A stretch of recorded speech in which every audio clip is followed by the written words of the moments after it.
17पैकी 6 जागा बिनविरोध झाल्या आणि या 6 जागा बिनविरोध करण्यासाठी कालच मी सांगितलं की साधारण काल दिवसभरामध्ये 150 कोटी रुपये खर्च झाले.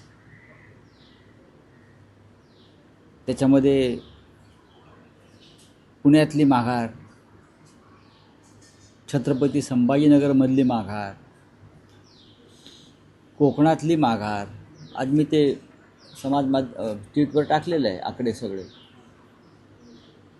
याशिवाय अजून 3 ठिकाणी यवतमाळ, वर्धा, गडचिरोली वगैरे तो भाग सगळा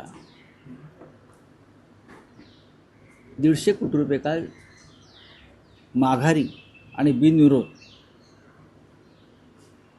या संदर्भातले जे व्यवहार झाले, त्यात खर्च झाले. आता ज्या 11 निवडणुका होणार आहेत तिथे मोठ्या प्रमाणात खर्च केले जाते. माझं असं म्हणणं आहे भारतीय जनता पक्ष आणि त्यांच्या लोकांना, तुमच्याकडे पुरेसं संख्याबळ आहे ना.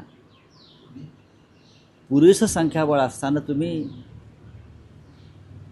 हा घोडेबाजार का करताय हे मी पहिल्या दिवसापासून सांगतो आहे.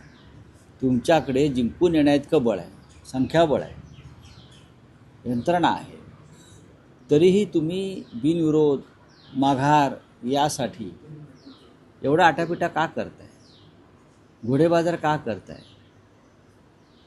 एका बाजूला मोदी म्हणतात काटकसर करा, मोठे कार्यक्रम करू नका, गाड्या घोड्या उडवू नका.